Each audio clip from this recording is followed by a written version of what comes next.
శ్రీరాఘవం దశరథాత్మజమప్రమేయం సీతాపతిం రఘుకులాన్వయరత్నదీపం అజానుబాహుం అరవిందదలాయతాక్షం రామం నిశాచర వినాశకరం నమామి.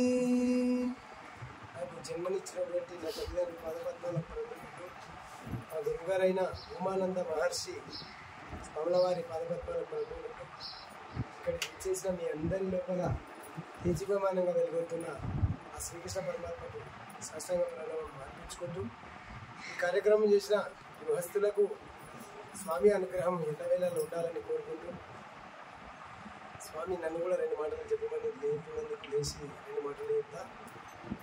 తద్విత్తి పరిప్రాతేన పరిప్రశ్నేన సేవయా ఉపదేక్షంతి తే జ్ఞానం జ్ఞానినస్తత్వదర్శినః. అంటే ఈ శ్లోకానికి అర్థం ఒక జ్ఞానాన్ని తెలిసిన భగవంతుని తత్వం తెలిసిన గురువు దగ్గరికి వెళ్ళి ఆయనకు సేవ చేయడం. అంటే సేవ చేయడం అంటే ఈ రోజులలో పైసలు ఇవ్వడమే అని కాదు.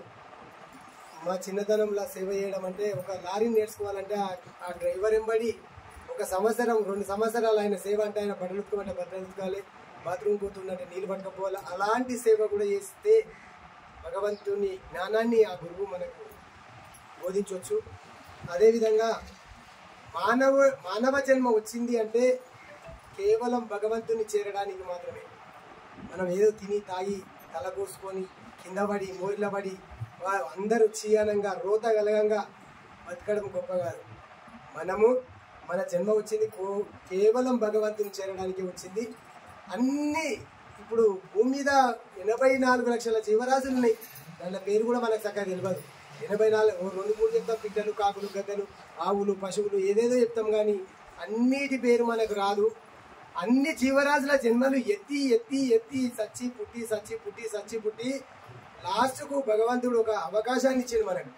అరే మానవ జన్మలా నీకు నన్ను చేరే అవకాశం ఉండదురా, దీన్ని ఎత్తి నన్ను చేరు అని చెప్పి ఇచ్చింది. కానీ మనం ఏం చేసినాం? అన్నిటికీ లాలూచిపడి అన్నిటికీ బానిసలమై తాగుడుకు బానిస అయ్యి అంతే తాగుడు ఒక్కటేది కాదు. ఇక్కడ ఒక ఆయనకు బీడీ అలవాటు ఉంటుంది. ఆయన ఏం చేశాడంటే అరే ఆయనకు తెలుసు క్యాన్సర్ వస్తుందని, ఊపిరితిత్తులు ఖరాబ్ అవుతాయని ఆయనకు కూడా తెలుసు, మనం అందరం అంటుంటాం. కానీ ఖరాబ్ అయినా సరే కానీ నేనైతే బీడీ తాగుతా, అయ్యా నాకు ఒక్కసారి తాగితేనే పానం ముట్టుతుంది అని చెప్పి ఆయన తాగుతుంటాం. అలాంటి ఆయనకు మనం చెప్తే కూడా ఆయన వినడు. మననే ఇంకా పని పడితే ఇంకా 2 శ్లోకాలు పెట్టి తోలిస్తాడు. కాకపోతే ఏంటంటే మనము చేయాల్సిందేంది?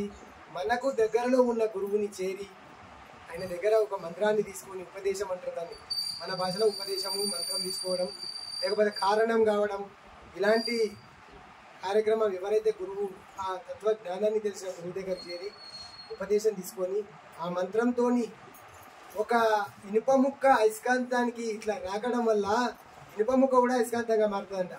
మనము గురువు ఇచ్చిన మంత్రాన్ని చేయంగా మనం కూడా ఒక ఇనుప ముక్క ఏ విధంగా అయస్కాంతం లాగా మారిందో మనం కూడా అదే విధంగా ఆత్మజ్ఞానాన్ని తెలుసుకునేటట్టు, భగవంతుని చేరేటట్టు గురువు దగ్గరికి చేరి ఈ ఏదైతే మంత్రం ఉందో ఆ మంత్రాన్ని తీసుకొని మనం కూడా మన జన్మని స్వార్థకం చేసుకోవాలని చెప్పి కోరుకుంటూ నాకు ఇచ్చిన ఈ అవకాశాన్ని